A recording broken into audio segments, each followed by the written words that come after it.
Gold trusted gold buyers మీరు తాకట్టు పెట్టిన బంగారాన్ని విడిపించి ఈ రోజు ఉన్న మార్కెట్ ధరకు కొనబడును.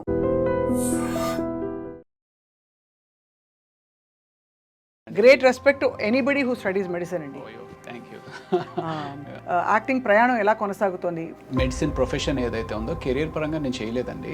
చదివిన వెంటనే స్టార్ట్ కెమెరా యాక్షన్ కెమెరా ముందుకు వచ్చేసాను అనమాట. అసలు ఫస్ట్ మిమ్మల్ని ఎలా స్పాట్ చేశారు? మెడిసిన్ చదువుతూ హాలిడేస్కి వైజాగ్ వచ్చినప్పుడు వాళ్ళు నన్ను స్పాట్ చేశారు.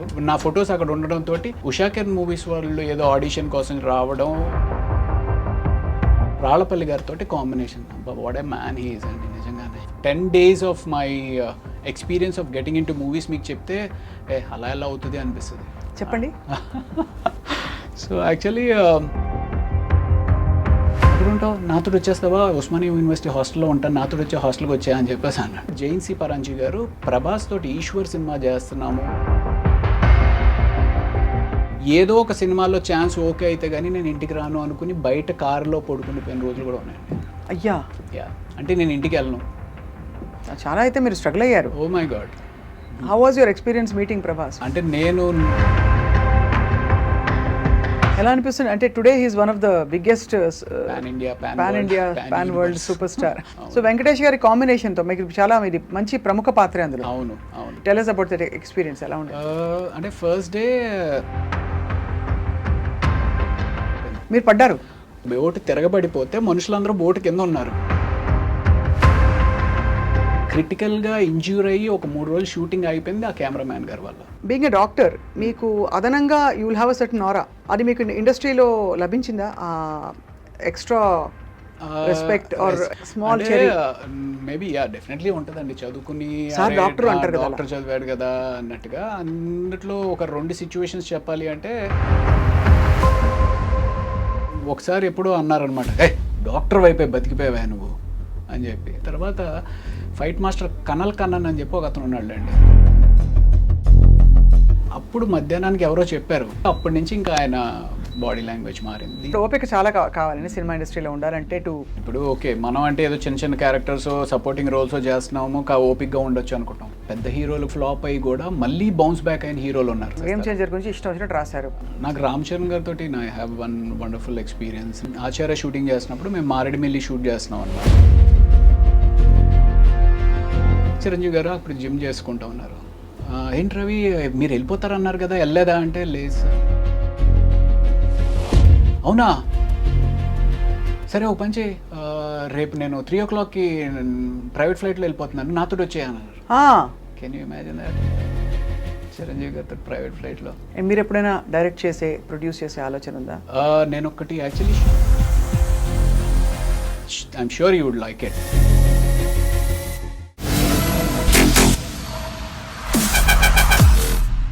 Hello and welcome to this candid conversation. తెరపై పోలీస్ పాత్ర అనగానే గుర్తొచ్చే వాళ్ళు కొంతమంది ఉంటారు. పోలీస్ పాత్ర కావచ్చు, సిబిఐ ఆఫీసర్ కావచ్చు, లేదు బాధ్యత గల ఒక అథారిటీ ఉండే వ్యక్తి అండ్ వెరీ సీరియస్. ఆ వ్యక్తి ఎవరంటే మనందరికీ సుపరిచిత క్యారెక్టర్ ఆర్టిస్ట్, కొన్నేళ్లుగా మంచి హిట్ సినిమాల్లో మంచి పాత్రలో చూస్తూ వచ్చాం. ఆయనే రవిప్రకాష్ గారు. బట్ ఇక్కడ ఇది విశేషం కాదు. ఆయన వృత్తిపరంగా డాక్టర్, మామూలు డాక్టర్గా మాత్రమే కాదు, హీజ్ అ సర్జన్ ఆల్సో. మరి ఇంత చదువు చదివి డాక్టర్ నుంచి యాక్టర్ అవ్వడం, అక్కడి నుంచి ఆయన ప్రయాణం. ఇప్పుడు మరి ప్రాక్టీస్ చేయట్లేదా? ఏం చేస్తారు ఇవాళ? మందు వేస్తారా మనకి, లేక ప్రిస్క్రిప్షన్ రాసిస్తారా? లైఫ్ గురించి తెలుసుకుందాం. Thank you very much doctor Raviprakash for joining us. Thank you so much అండి. Great respect to anybody who studies medicine అండి. Thank you. సో మీరు of course the most obvious question is acting ప్రయాణం ఎలా కొనసాగుతోంది rather than being a busy doctor? యాక్చువల్గా అయితే నా medicine profession ఏదైతే ఉందో కెరీర్ పరంగా నేను చేయలేదండి. చదివిన వెంటనే అనుకోకుండా సినిమా ఫీల్డ్కి వచ్చేయడం జరిగిందనమాట. అది it's God's destiny or you know ఆయన ఒకసారి డిసైడ్ చేస్తే భగవంతుడు అనేది, మళ్ళీ దాని వేరే చర్చ అనుకుని ఉన్నాడా లేదా అనేది, బట్ అది డెస్టినీలో రాసిపెట్టి ఉంటే దానంతటికి అదే జరిగిపోతూ ఉంటుంది అని ఎన్నో 100 సార్లు విని ఉంటాం. నా లైఫ్లో ఎక్కువసార్లు జరగలేదు కానీ ఆ ఒక్కసారి జరిగిందండి. అంటే ఒకసారి క్యారమ్ బోర్డ్లో మనం కళ్ళు మూసుకుని కొడితే అది స్ట్రైకర్ కొట్టి అటు ఇటు వెళ్ళి మళ్ళీ హోల్లో పడితే ఎలా జరుగుతుందో అన్నట్టుగా ఒక ఫోన్ రావడం, అబ్బా ఏం వెళ్తానులే అనుకుంటున్న టైంలో సరేలే సరదాగా హైదరాబాద్ తిరిగేసి వద్దాము అక్కడ అంటే కొత్త అంటే నేను అప్పుడు ఇండియాలో లేను, రష్యాలో మెడిసిన్ చేశాను కాబట్టి సరదాగా హైదరాబాద్ చూసి వద్దాము అనే ఉద్దేశంతో హైదరాబాద్ వచ్చి with in a weeks time start camera action camera ముందుకు వచ్చేసాను అనమాట. సో అసలు ఫస్ట్ మిమ్మల్ని ఎలా స్పాట్ చేశారు? నేను వైజాగ్లో అంటే మెడిసిన్ చదువుతూ హాలిడేస్కి వైజాగ్ వచ్చినప్పుడు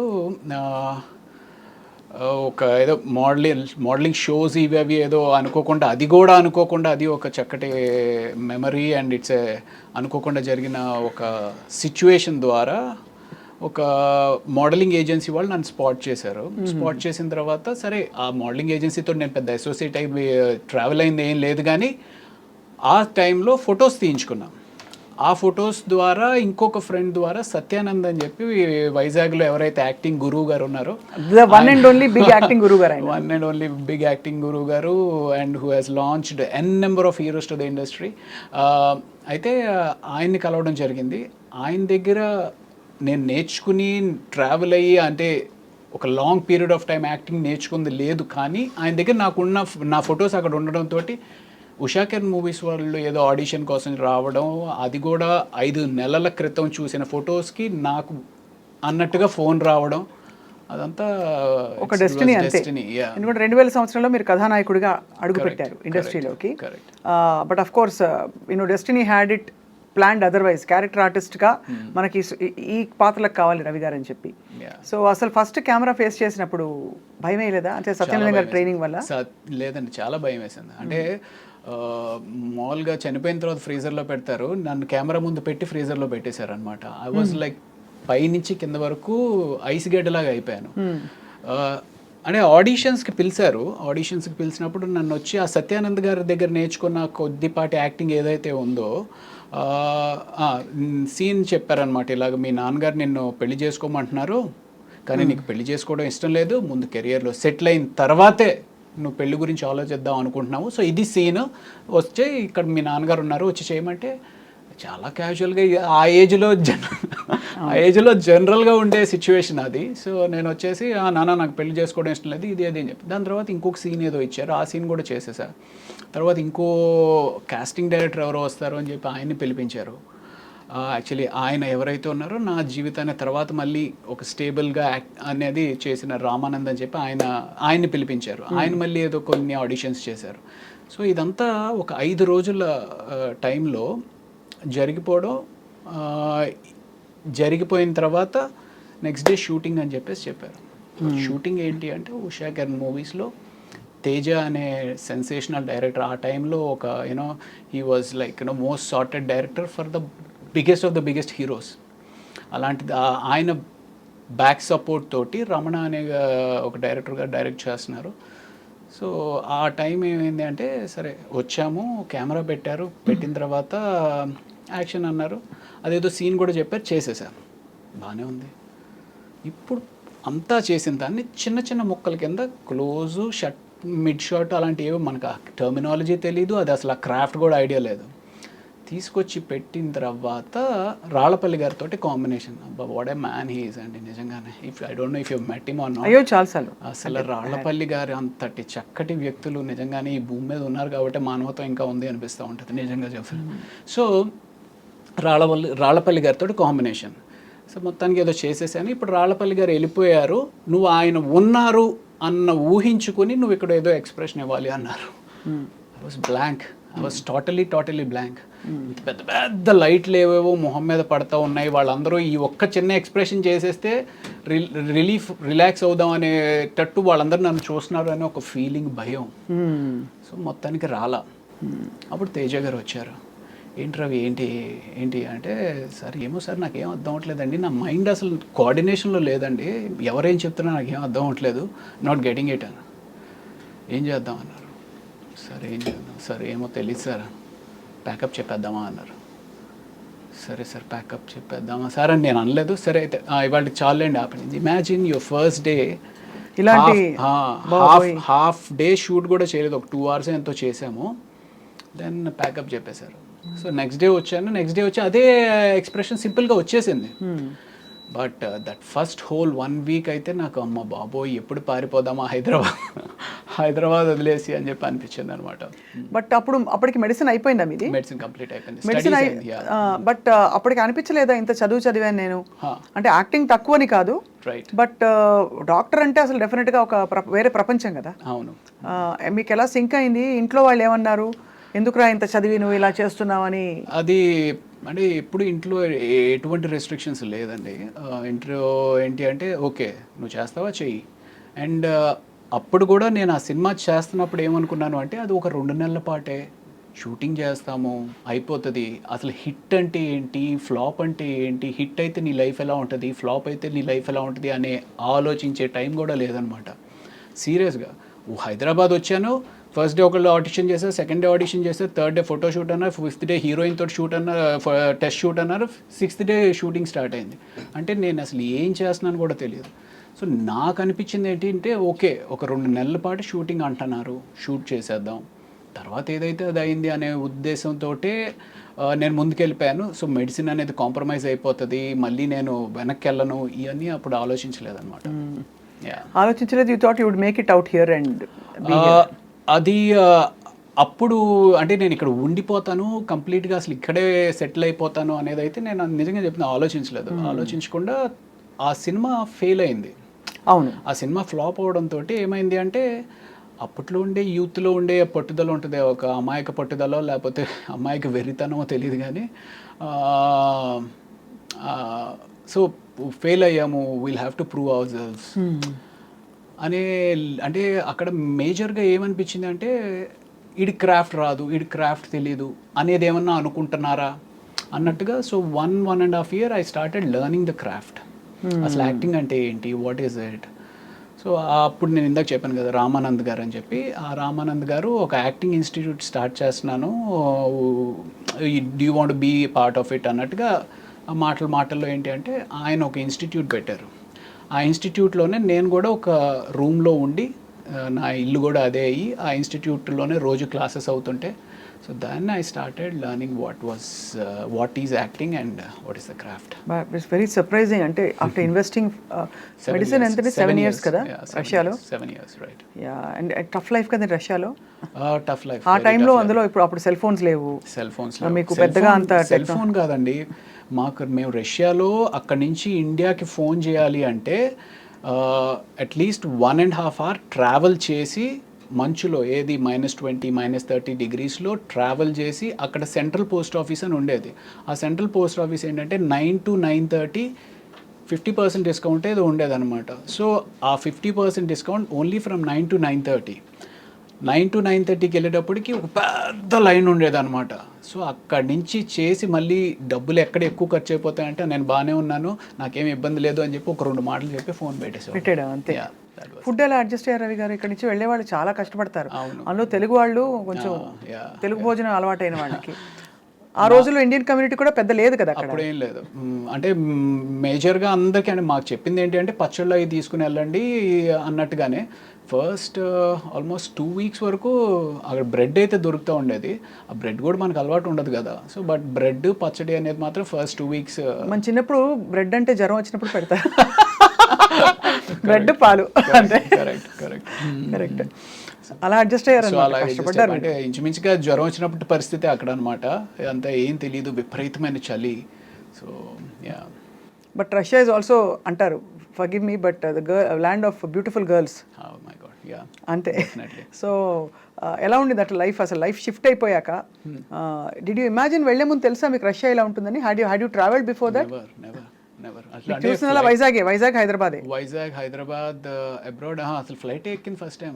యా కరెక్ట్. యా ఫ్లైట్ ఎక్కింది ఫస్ట్ టైం. కరెక్ట్.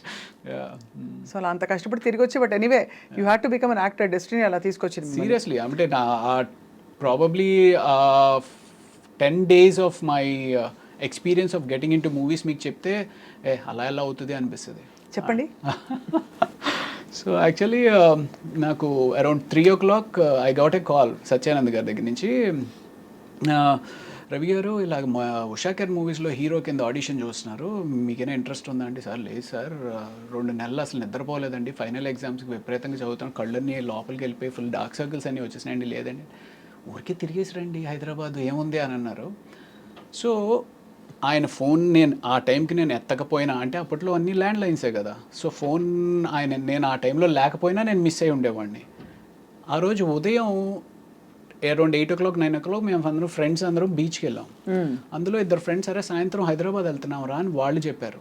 సో ఈ ఫోన్ పెట్టేసిన వెంటనే వాళ్ళకి ఫోన్ చేశారు, మీరు హైదరాబాద్ వెళ్తున్నారంట కదా, నేను కూడా వచ్చేస్తానంటే 2 బర్త్లు ఎలాగో ఉన్నాయి కదా నువ్వు కూడా వచ్చా అని చెప్పి వాళ్ళు అన్నారు. వాళ్ళిద్దరూ హైదరాబాద్ వెళ్ళకపోయినా probably I won't have showed that much of interest. వాళ్ళు ఎలాగో వెళ్తున్నారు కదా నేను వెళ్తున్నాను అని. అదే సో సరదాగా ఫ్రెండ్స్ తోటి తిరగడానికి వెళ్దాం అన్నట్టుగానే బయలుదేరాను అనమాట. ఇంకొకటి, ఆ రోజు మా మదర్ ఫాదర్ ఇద్దరు చెన్నైలో ఉన్నారు, visa stamping, American US stamping, visa stamping అని వాళ్ళు చెన్నైలో ఉన్నారు. సో వాళ్ళ ఇంట్లో ఉన్నా సరే ఊరికా కాము కూర్చో ఎక్కడ హైదరాబాద్ సినిమా షూటింగ్లు ఏంటి అని చెప్పి అని ఉంటే నేను ఆగిపోయి ఉండేవాడిని. So these all things happened. So next day morning వచ్చాను. వచ్చిన తర్వాత ఫస్ట్ తేజ గారిని కలిశాను. తేజ గారు సరే ఓకే చూద్దాంలే అన్నట్టు ఆయన ఏదో అన్నారు. ఆ తర్వాత రామానంద్ గారిని కలిశాను. రామానంద్ అనే అతను, ఆయనకి నాకు ఎంత పర్ఫెక్ట్గా జెల్ అయింది అంటే, ఐ మీన్ ఆయన ఏం చెప్తారు ఏం అడుగుతారు అనేది నాకు ఏదో అర్థమైపోతా ఉన్నట్టు అనిపించింది. సరే వచ్చేసాను, అయిపోయింది. ఫస్ట్ డే అయిపోయింది, సెకండ్ డే అయిపోయింది, నేను తెచ్చుకుని డబ్బులు అయిపోయినాయి. అక్కడ ఒక అసిస్టెంట్ డైరెక్టర్ పరిచయం అయ్యాడు. తనతోడు అన్న ఏంటండి ఇది 3 రోజులు అయిపోయింది ఏం చెప్పట్లేదు, నా పరిస్థితి ఏంటి, నేను ఎక్కడ ఉండాలి ఏంటి అంటే, ఎక్కడ ఉంటావు, నాతో వచ్చేస్తావా, ఉస్మానియా యూనివర్సిటీ హాస్టల్లో ఉంటాను, నాతో వచ్చే హాస్టల్కి వచ్చా అని చెప్పేసి అన్నాడు. ఆ అబ్బాయి ఒకవేళ ఇది ఒకపోయినా సరే నేను వెళ్ళిపోయేవాడినేమో వెనక్కి. సో తను వచ్చామన్నాడు కదా అని చెప్పి తనతో పాటు తనతో వెళ్ళిపోయాను. సో తను ఆ ఆఫీస్ అట్మాస్ఫియర్ ఇవన్నీ ఎక్స్ప్లెయిన్ చేయడం, సినిమా ఎక్స్ప్లెయిన్ చేయడం. సో అలాగా everything was just as if it was arranged for you, arranged dots అన్ని కనెక్ట్ చేస్తే ఇప్పుడు. Exactly. But first film when it didn't work out and you wanted to ఎలాగో ఆ పట్టుదలతోటి, ఆ తర్వాత ఏం జరిగిందంటే మీకు ఎలా భరోసా వచ్చింది that I will be fine అని? అంటే ప్రాబబ్లీ ఆ యాక్టింగ్ ఇన్స్టిట్యూట్లో ట్రావెల్ అవడం అనేది కూడా అది కూడా మళ్ళీ జరిగింది. And then I started noticing that okay అప్పుడు నాకు అసలు ఏం అర్థం అవ్వలేదు, ఇప్పుడు కొంత బాగానే అర్థమవుతుంది అనేది అనిపించిన తర్వాత ఈ యాక్టింగ్ ఇన్స్టిట్యూట్స్కి ఎవరో ఒకళ్ళు డైరెక్టర్స్ ఎవరైతే యాక్టర్స్ తోటి రిక్వైర్మెంట్ ఉంటుందో వాళ్ళు వస్తూ ఉంటారు. అలాగా జైన్సీ పరంజీ గారు ప్రభాస్ తోటి ఈశ్వర్ సినిమా చేస్తున్నాము అనే ఒక కొత్త సినిమా చేస్తున్నాం కొత్త వాళ్ళతోటి అన్నట్టుగా ఆయన వచ్చారనమాట. అప్పుడు ప్రభాస్ కొత్త వాళ్ళు. సో ఆ సినిమాకి ఆడిషన్స్ కోసం అన్నట్టుగా ఆయన వచ్చారు. ఆయనతో పాటు అశోక్ కుమార్ గారిని ప్రొడ్యూసర్ రావడం. సో అక్కడ నేను ఇలా చెప్పాను, అంటే నువ్వు హీరో కింద చేసావు కదమ్మా అంటే, పర్వాలేదు sir I just want get back, ఎలాంటి క్యారెక్టర్ ఇచ్చినా పర్వాలేదు చేస్తాను అంటే, అందులో ఒక చిన్న నెగిటివ్ రోల్ ఏదో ఉంటే ఆ నెగిటివ్ రోల్ ఇచ్చారనమాట. సో అప్పుడు మీకేం అనిపించలేదా, అయ్యో నేను హీరోని కదా, నేను హీరో మెటీరియల్ని కదా, నేను ప్రభాస్లా పొడుగ్గా ఉన్నాను కదా? అంటే నాకు అలా అనిపించలేదండి, నిజంగా అలా అనిపించలేదు. అంటే ఓవరాల్ ఆ సిచ్యువేషన్లో ఆ టైంకి నాకు అనిపించింది ఏంటి అంటే, ఈ ఇండస్ట్రీలో ఉండాలి అంటే ముందు సర్వైవ్ అవ్వాలి అంటే హీరో ఆయన పట్టుకుని కూర్చుంటే నిన్ను సపోర్ట్ చేసి నీ బ్యాక్గ్రౌండ్లో ఎవరో నీ మీద ఇన్వెస్ట్ చేసి డబ్బులు పెట్టేవాళ్ళు ఉండరు. సో సర్వైవ్ అవ్వాలి అంటే ఏదో ఒకటి చేయాలి కదా అన్నట్టుగానే అనుకున్నాను. అంటే ఇన్ఫ్యాక్ట్ ఆ టైంలో నాకు ఎలా ఉండేది అంటే, మెడిసిన్ వదిలేసాము ఇంటికి తిరిగి వెళ్ళలేము అనే ఒక పిచ్చి పట్టుదలతో ఈరోజు పొద్దున్న 9 గంటలకు నేను ఇంటి నుంచి బయటకు వెళ్ళాను అంటే, ఏదో ఒక సినిమాలో ఛాన్స్ ఓకే అయితే కానీ నేను ఇంటికి రాను అనుకుని బయట కారులో పడుకునిపోయిన రోజులు కూడా ఉన్నాయండి. అయ్యా అంటే నేను ఇంటికి వెళ్ళను, పొద్దున్నే వెళ్ళి స్నానం చేసేసి మళ్ళీ బయలుదేరతా అలా అనుకుని బయలుదేరి చాలా అయితే మీరు స్ట్రగుల్ అయ్యారు. Oh my God. But mentally what was your state of mind? అంటే ఎక్కడైనా I want to go back to my profession, medicine నేను ప్రాక్టీస్ చేస్తాను ఇంకా చదువుతాను అంటే ఒక 2 years దీని మీద ఇన్వెస్ట్ చేశాను అనమాట. 2 years ఇన్వెస్ట్ చేసిన తర్వాత ఇట్ వాజ్ మధ్యలో ట్రై చేశాను, మేబీ పీజీ ఏమైనా ట్రై చేసి ప్రిపేర్ అవుదాము, పోస్ట్ గ్రాడ్యుయేషన్ ప్రిపేర్ అవుదాము అనుకుని ఒక 2 weeks పుస్తకాలు తెరిచాను. బట్ ఒకసారి ఆ రిథమ్ బ్రేక్ అయితే మళ్ళీ ఆ రిథమ్ రావడానికి ఒక 3 నెలలు పడుతుంది. బట్ తర్వాత ఎక్కడో మీరు హౌస్ సర్జన్సీ చేశారని? House surgeoncy is just part of medicine కదా, ఫస్ట్ గ్రాడ్యుయేషనే కదా. అదే సో ఇట్స్ జస్ట్ ఇంటర్న్షిప్ లాగానే. సో మీరు బేసికలీ అయితే అంటే, but you had all the qualifications to become a practising doctor. Correct. But ఒక్కవేళ యాక్టింగ్ కాకుండా మీరు స్పెషలైజేషన్ తీసుకుంటే ఏం తీసుకునేవారు?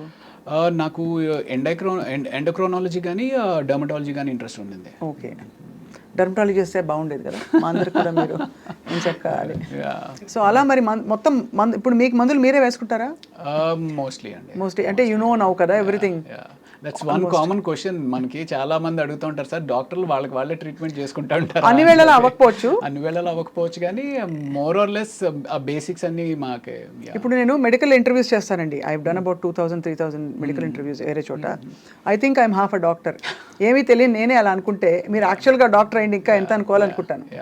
అంటే యూజువల్గా మనకి దగ్గు, జలుబు, జ్వరం ఇలాంటివి ఏమన్నా సరే మనమే చేసేసుకుంటాం.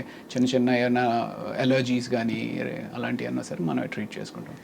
ప్రభాస్ గారితో మీ first film, how was your experience meeting Prabhas first time? అప్పటికేం తెలియదు కదా, అందరు కొత్త వాళ్ళు. అంటే నేను నా ఫస్ట్ సినిమా ఏదైతే నా ఎక్స్పీరియన్స్ ఉంటుందో సేమ్ అంటే ఒక నైవ్గా అమాయకంగా ఎవరేదో చెప్తున్నారు ఏంటి. ప్రభాస్ కూడా సత్యానంద్ గారి దగ్గర స్టూడెంట్ యాక్చువల్లీ. అవును.